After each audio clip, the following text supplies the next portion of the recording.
Hi and welcome back to my channel. In this video I'll introduce two rare wide-angle vintage lenses, Pentacon 29mm f2.8 and Soligor 21mm f3.8. The reason I bought these two wide-angle lenses is that I previously owned vintage prime lenses in the 35, 50 and 58mm focal lengths, and I thought that instead of using my Panasonic native zoom lens, it would be nice to complement the prime lenses I have with a wide-angle vintage lens. Also 29 and 21mm is a bit unusual for the focal length. You find more 20 and 28mm lenses on the market. I bought both on eBay, and when I was doing the research I noticed that many that are recommended for their unique quality are actually very hard to find, especially with the M42 mount, and some I think were actually very expensive for the market. The reason for this is that not many wide-angle vintage lenses were produced due to their complex design compared to 35 and 50mm lenses. Pentacon 29mm f2.8 lens is a German lens. It was produced mainly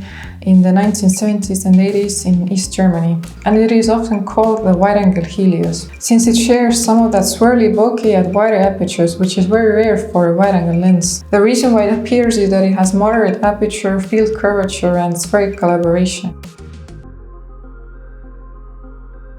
The lens became the standard wide-angle lens for the Pentacon practical cameras in the 1970s to 1990s, and since so many copies were produced, they are very affordable today. But the glass inside is actually a Meyer Optic design. In the 1960s, Meyer Optic released a lens called the Pentacon 29mm f2.8, which was then afterwards rebranded and changed to Pentacon 29mm lens. Most budget lenses of that era used 5 glass elements. This lens uses 7 elements, which is why it has good micro contrast, and it also adds to that swirl in the bokeh. About the Soligor lens, while it says Soligor, was actually manufactured by Tokina or other manufacturers in Japan. They prioritized massive front glass elements and a very wide perspective, which resulted in the rainbow flares and dreamy glow with some models. In the era when this lens was produced, 21mm focal lengths were technically challenging, especially for SLRs, because they require complex retrofocus designs that made them harder to produce. I actually couldn't find this lens with the M42 mount, so I bought the Canon FD mount version and an adapter from K&F Concept.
This is it for this video. Please find link below other videos on vintage lenses, and thanks for watching.